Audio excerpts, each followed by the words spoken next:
인류의 기원과 역사가 여전히 다윈의 진화론에 국한된 이유는 무엇일까요? 수많은 거인 유골 발견과 다른 행성 출신의 생명체가 음모이론으로 치부되고 미스테리로 불리는 이유는 무엇일까요? 더구나 합성사진으로 실제 발견들까지도 조작으로 만들어버리는 물타기 시도까지 빈번하게 발생합니다. 원숭이는 원숭이고 원인과 유인원은 원숭이보다 영리한 별개의 것들입니다. 이들 동물들에게서 인간이 진화되었다면 원인이 출현하면서 원숭이가 소멸되어 현재 지구에는 원숭이가 존재하지 않아야 말이 되는 것입니다. 진화론 지지자들은 현대 인류의 유전자에 원숭이와 원인, 유인원들의 유전자가 포함되어 있으니 우리는 원숭이에게서 진화된 것이 맞다고 우깁니다. 그렇다면 돼지는 인간이 가진 유전자와 공통적인 유전자가 없나요? 돼지와 인간은 원숭이와 마찬가지로 말 그대로 아사묘기며 형제지간입니다. 거의 모두가 돼지고기와 특정 부위인 삼겹살을 좋아하죠. 돼지의 성분이 인간의 신체와 친화력이 강해서입니다. 말 나온 김에 쥐와 인간 또한 유전자가 99% 유사하며 80%는 똑같습니다. 그렇다면 혹시 쥐도 인간의 조상일까요? 그럼 쥐는 왜 아직 쥐로 남아있는 걸까요? 최소한 미키마우스 정도의 진화는 이루어졌어야 되는 거 아닐까요? 과학계에서는 돼지와 인류가 8천만 년 전의 공통조상으로부터 갈라져 나왔다고 주장합니다. 이들의 주장대로면 인간은 원숭이 외에도 돼지로부터 진화를 한 것이나 마찬가지입니다. 그렇다면 인간과 50%의 유전자가 일치하는 바나나는 뭔가요?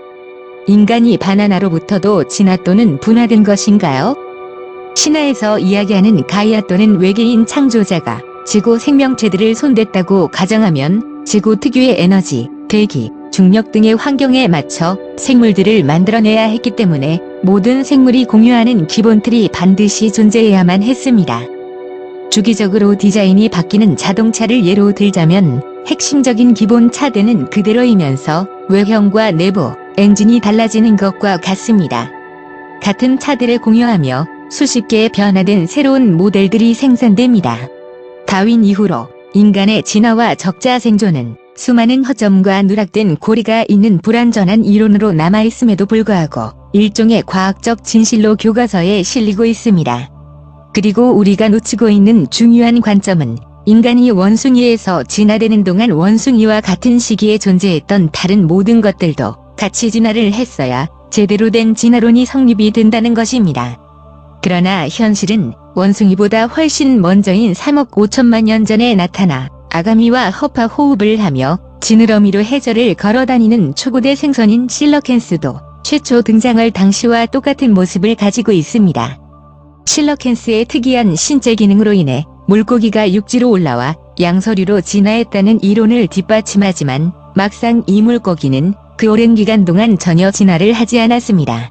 1938년 12월 저인망어선에게 산채로 잡힌 후로 현재까지 계속 목격되고 있습니다.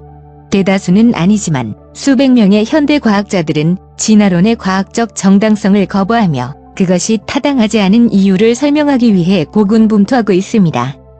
1962년 노벨 생리학, 의학상 수상자이며 1953년 4월 25일 DNA 이중 나선 분자 구조에 대한 논문을 공동 발표한 영국의 프랜시스 크릭 박사도 인간과 지구상 생물들의 DNA가 우주의 다른 곳에서 유래된 것이 틀림없다고 확신했습니다. 프랜시스 박사는 자신의 이러한 믿음에 기초하여 1994년에 놀라운 가설이란 제목의 책을 출간합니다. 최근 33명의 과학자들이 공동으로 5억 4,200만 년 전의 다양한 종류의 생물이 너무나 갑작스럽게 출현한 캄브리아기 생물 대폭발에 대해 당시 다른 행성에서 지구로 대량의 동식물 이주가 이루어졌다는 논문을 발표했습니다. 이것이 대폭발로 불리는 이유는 이 시기에 출현한 생물들은 그전 지층에서는 이것들의 선조 또는 진화가 되었다고 추정할 만한 이전 종들이 전혀 발견되지 않았고 완전히 다른 새로운 생물종들이 캄브리아기에 출현했기 때문입니다. 더욱이 캄브리아기의 생물들은 현대의 지구 생물들과 거의 같은 복잡한 내부기관을 갖추고 있어서 그전 시기까지 보이던 단순 생물들의 자연진화 가능성을 철저하게 무시해버립니다. 캄브리아기 화석의 대량 발견 직후 진화론의 창시자인 다윈은 자신의 이론을 유지하기 위해 상당한 분량의 급조된 소설을 자신의 저서 종의 기원에 채워 넣어야만 했습니다. 그리고 진화론을 계속 추종하는 스티븐 제이 굴드는 1970년대에 진화란 거의 정체에 가까운 비뉴지기들 사이에 짧은 기간에 급격한 변화가 끼어드는 것이라는 단속 평형 이론을 만들어 캄브리아기 생물대 폭발에 대한 설명을 시도했습니다. 냉전 시대는 전 세계, 특히 미국 역사상 가장 이상한 시기였습니다. 편집증은 만연했고 사람들은 항상 긴장하고 있었으며 미국 정부는 신형무기 개발에 필사적이었습니다. 이 시기에 미국에서는 CIA가 2천만 달러 이상의 자금을 지원해 스타게이트 프로그램을 시작합니다. 이것은 적진에 직접 스파이를 보내지 않고 원거리에서 적이 동태를 염탐하는 것으로 이것의 핵심은 원거리 투시입니다. 원거리 투시는 목표물에 대한 사전 지식이 없어도 ESP를 이용해 원거리의 특정 장소, 사람 또는 사건에 대한 정보를 얻는 능력입니다. 이것은 누구나 배울 수 있다는 점에서 선천적인 심령 능력과 다르며 우리 모두에게 잠재하는 능력입니다. 스타게이트 프로그램에 참여한 요원들은 군정보부와 CIA를 위해 적의 기지 포착, 군사기밀 탐지, 적국 요인들의 생활상과 활동을 파악했습니다. 이 비밀 프로젝트는 1978년 메릴랜드주 포트미드에서 국방정보국과 SRI 인터내셔널이 원거리 투시 비밀부대를 설립하면서 시작되었습니다. 당시에는 여러 코드 네임으로 불리다가 1991년에 스타게이트로 확정되었습니다. 원거리 투시의 표준이 된 방법은 SRI에서 파견된 잉고스완에 의해 개발되었습니다. 잉고스완은 나사의 보이저 1호가 목성을 둘러싼 고리를 발견하기 전에 원거리 투시로 이것을 먼저 확인한 사람입니다. 이처럼 잉고스완이나 다른 요원들의 투시는 지구에 국한되지 않고 다른 행성, 다른 은하계를 투시했으며 시간을 거슬러 올라가 고대의 역사적인 장소도 볼 수 있었습니다. CIA 소속의 원거리 투시자들 중 하나는 화성의 고대 문명을 투시하기도 했습니다. 잉고스완은 자신의 저서 페네트레이션에서 원거리 투시자로 일하던 당시에 경험한 다른 행성들의 외계인들과 UFO와의 접촉에 대해서 자세히 저술했습니다. 잉고스완과 더불어 가장 성공적인 임무를 수행했다고 평가되는 요원은 조셉 맥모니글입니다. 조셉은 인류의 기원을 조사하기 위해 과거를 투시해서 들여다보았고 지구 최초로 추정되는 인류가 어떤 지적인 존재에 의해 실험실 같은 곳에서 창조된 것을 보았습니다. 1981년에 구소련의 극비 해군 조선소를 투시하던 조셉은 미국 잠수함보다 훨씬 더 크고 진보된 새로운 유형의 잠수함이 건조되는 것을 상부에 보고합니다.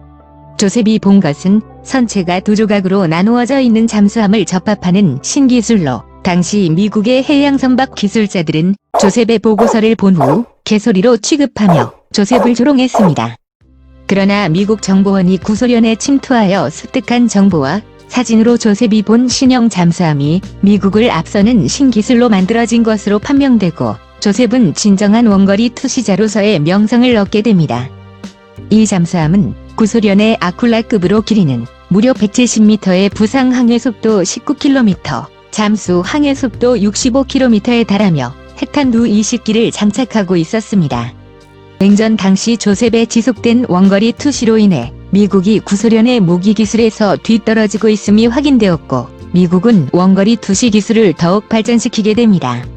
1983년 조셉은 CIA 원거리 투시 보강 계획의 일환으로 유체 이탈을 연구하는 버지니아주 페이버에 있는 멀로 인스티튜트에 파견되어 창립자인 로버트 멀로와 인류의 기원을 발견하기 위한 원거리 투시를 진행합니다.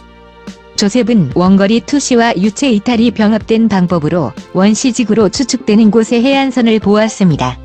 투시 세션이 끝난 후에 조셉은 자신이 본 시간대를 공룡시대 이후 약 3천만 년에서 5천만 년 사이라고 추정했습니다. 그 해안선에는 약 4피트키의 유인원으로 추정되는 털로 뒤덮인 동물들이 무리를 지어 직립보행으로 걸어가고 있었습니다. 작은 두개골로 인해 뇌용량이 작을 것이라고 보였지만 이들은 일반 동물들의 눈이 아닌 지능을 가진 눈을 가지고 있었습니다. 이 세션에서 조셉을 놀라게 한 두 가지가 있습니다. 하나는 이 생물들이 조셉이 아스트랄체로 자신들을 관찰하는 것을 알고 있었다는 것이고 다른 하나는 이들 유인원들이 지구에서 기원한 것이 아니라는 직감입니다. 곧 해안가에서 어떤 미지의 장소로 장면이 바뀌었고, 이때 조셉이 본 것은 인류가 진보된 외계 존재로 보이는 자들에 의해 우리가 현재 실험실이라고 부르는 곳에서 창조되는 것이었습니다. 이것은 조셉이 가진 역사관과 가치관에 큰 충격을 가져오게 됩니다. 그리고 이들 외계 존재들은 자신들의 실험실에서 탄생한 유인엄들을 받아와 숲이 맞닿는 해안선에 의도적으로 풀어놓고 있었습니다. 흥미로운 점은 여러 DNA 조각들이 수정란에 주입되어 유인엄들이 만들어진다는 것이었습니다. 먼저 여러 가지 유전자를 자르고 다른 것들과 섞어 주입하는 것처럼 보였습니다. 마치 서로 다른 식물의 줄기를 잘라 접목하는 것과 같았습니다. 조셉은 이들 유인엄들이 암사슴 같은 큰 눈망울을 가지고 물체를 감아잡을 수 있는 꼬리를 보유했으며 눈에서는 지적인 불꽃이 튀지만 옷은 입지 않았다고 묘사했습니다. 또한 이들은 원숭이들과 달리 실험실에서 방출된 직후부터 두 발로 걸었습니다. 진보된 외계 존재들은 자신들이 창조한 생물들의 어떤 빛을 쪼여서 자라게 하는 기술을 가지고 있었는데 생물을 성장시키는 빛이라고 설명합니다. 조셉 자신은 원거리 투시와 유체 이탈 중이었지만 결코 외계 존재들의 정확한 모습은 보지를 못했는데 이것은 이 존재들이 속한 차원이 지구 차원과 다르기 때문이라고 깨닫게 됩니다. 창조되어 빛을 쪼인 후에 몸집이 커진 유인엄들은 해안가의 자연 속으로 계속 방출되고 있었고, 이 단계가 끝나면 실험실의 창조자들은 유인엄들의 생사와 질병 문제에 전혀 관여를 하지 않았습니다. 자연 속으로 방출된 유인엄들은 시간이 흐르면서 서로 간에 무리를 짓기 시작했고 도구를 만들었으며 옷을 지어 입고 스스로 점점 진화되어가는 것이 목격되었고 현대 인간의 모습처럼 변화되고 있었습니다. 그리고 이 장면에서 129분간의 원거리 투시와 유체 이탈 세션이 종료됩니다. 유인엄들은 실험실에서 창조될 때 어떤 시기가 되면 자연적으로 육체의 형태와 기능이 자동 발현되도록 설계가 된 것처럼 보였는데 외계 존재들이 가진 DNA 접합 기술은 오늘날 인류가 가진 과학기술로도 따라잡을 수 없는 고차원의 기술이었다고 합니다. 조셉은 자기가 본 것이 현 지구 인류의 창조였다고 단정짓지는 않습니다. 그가 본 유인엄들은 지구상에 존재했던 수많은 유인원 종들 중 한 개종의 창조 과정이었을 수도 있습니다. 그러나 조셉이 확신하는 것은 지구상의 생명체들이 다윈의 진화론 같이 단세포 생물에서 출발한 것이 아니라 외계에서 지구로 심어지는 과정을 거쳐 오늘날에 이르렀다는 것입니다.